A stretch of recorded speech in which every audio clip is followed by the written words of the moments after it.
Hello and welcome to Carmen Miller Group's Talk of the Town, Carolinas. I'm your host, Patty Mercer. When it comes to our first responders, how do we say thank you? They give so much. You're going to find out today on Talk of the Town as we meet with 3 members of the 1013 Club. But before we get started, let me ask you this. Have you been thinking about buying or selling your home? If you have, then you need to call Carmen. Or you can visit CarolinaHomeSearch.com. While you're there, you can see past episodes of Talk of the Town, Carolinas. You ready? Let's get started. Well, with me today, I have members of the Fort Mill 1013 Club. If you're wondering what that is, we're going to find out today. With me, I have the Vice President. Vice President Sal Saldariaga. I'm glad you said your last name. That's a fun name to say. Sal Dariago? Saldariaga. Yeah, it took me a while to learn it, yeah. Okay, well, at least till you were like 2. Yeah. Okay, and you are? I'm the recording secretary, John Crosis. Fantastic. And you? I'm Bernadette Quartino, the treasurer. Now, I guess that you are not natives of Fort Mill, just by your accents. Where are you retired from? I'm retired from the New York City Police Department. New York City. Yeah. And you, John? New York City Police Department. And Bernadette? MTA Police Department. And here we are in front of Fort Mill High School, and we're going to get into why we are standing on the campus of Fort Mill High School in just a minute. But really, let's talk about the club. When did you start? Explain how this works. Sal? The club started approximately around 2017. Group of guys got together and they started mulling the idea of having a local club here in Fort Mill. Started to realize that there's a lot of retirees in Fort Mill alone. And even though the 1013 Club is a national club, they have chapters all around.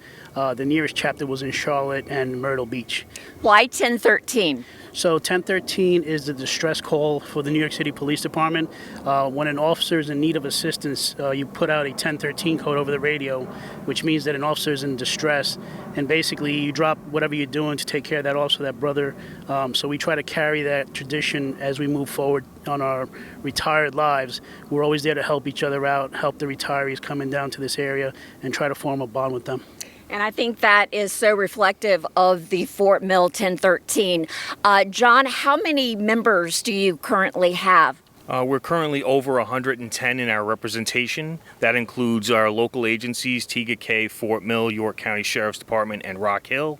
They have active members. We also have over 100 members of retirees representing all parts of the country, California, Kentucky, Connecticut, Rhode Island, Florida. Yeah, we're all people that have moved to our area and are part of this Fort Mill 1013. Now, Bernadette, give us some of the details on where you meet, what it costs, and how do people find you? Well, Fort Mill 1013 meets every third Tuesday each month. It's about $30 annually. And where is the location that you meet? Town Tavern, Okay, Highway Fort Mill. 160 in Got Fort it. Mill. It's described as a fraternal club. Help me understand, why is it such a bonding experience for, first responders to have an opportunity to come together and do things for the community? Why is that so important? I think it's our servant heart. Yeah. You just And don't give it up. We left the force, but we're still it's still in our hearts. Fantastic. So we still serve. And you're still giving back because this is it's a nonprofit. So you are raising funds. And in fact, now we're going to tie in with why we are at Fort Mill High School. Sal, what's happening September 9th? So September 9th, we're having our first annual 5K run here. It's a fundraiser for the community. The Fort Mill 1013 Club is hosting it in conjunction with the Fort Mill High School. They've been so gracious to give us the location to be able to do this race. And we're trying to give back to the community. This is going to be a fundraiser for different charities that we're supporting at this point in time. And Bernadette will talk about those charities in detail in a little bit. But we're trying to give something back to the community and help out and kind of let the community know that we're not just there for police officers. We're here for all first responders of every kind. We have helped out other officers in need in the area with medical issues and stuff like that.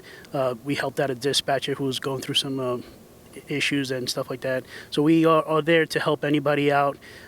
We just kind of bring what we have learned in our careers to our retirement place and try to better the community and try to help expand and make it a little bit better place to live. This run, what's involved? How do you get signed up? Is there still time to sign up? How can you give back and make a difference? Well, there's still time to sign up. We'll have a link posted in the description below, and Bernadette has a sign up that you can show for our viewers where you can get the information. Fantastic. And of course, this code right here makes it simple because that probably takes you right to the page. right to the page. Awesome. And the funds that are raised from this 5K, where will they go? We selected New York City Widows and Children's Fund. That fund supports first responders in New York City. If they perish in line of duty, they take care of their family. We're also going to support York County Sheriff's Office because they support our local first responders when they need help with their distress calls. White Cars is an amateur radio group, and they're actually helping us getting the word out, and they are going to be protecting our perimeter. Fantastic. And making sure cars and people don't connect with each other. Right. Because safety first. Yes. We can all agree. Always safety first. So those are the three. We are considering Ronald McDonald House in Charlotte to protect our future and give our future, which are the children, a chance to fight. And this is something that you as a club, 100+ members, talk about, decide, and choose those worthy places where money and assistance is definitely necessary. I understand you're also doing a scholarship. We are. We're doing a $500 scholarship to the Fort Mill High School this year. The high school staff will choose that student based on their criteria, but we wanted to give them something back for letting us and being so gracious to let us host our event here in this area. Again, a lot of stuff that we do in our club is to help out those in need, but we also want to be one with the community, let the community know that we're here. Even though we're retired, we still have the skill set and the experience. And again, all of us pretty much were around for 9/11. We hope we never have to see another event like that ever take place, but if it does, we're here to support local police department, fire department, and anybody who needs the help. So again, it's very essential to take care of those people who help those who need help the most. Are we ready to roll? Do you have a number so far of runners for this event? We have 83 runners signed up so far. That is fantastic. So let's make it, what do you say? I want to see 100. Yeah. Okay, 100. You got it? Hands in. Let's go. And we have 32 volunteers that are helping us. Oh, well, let's just go a hoo-hoo for everybody. 1, 2, 3, 100. Woo! Well, that's it for this edition of Carmen Miller Group's Talk of the Town, Carolinas. If you've been thinking about buying or selling your home, call Carmen or check out lots of episodes of Talk of the Town at carolinahomesearch.com along with beautiful listings there. When it comes to getting involved, giving back to first responders, simply go to Fort Mill 1013 Club. You can get all the details for signing up for Making a Difference September 9th, their 5K right here at Fort Mill High School. Until next time, I'm Patty Mercer. Bye-bye.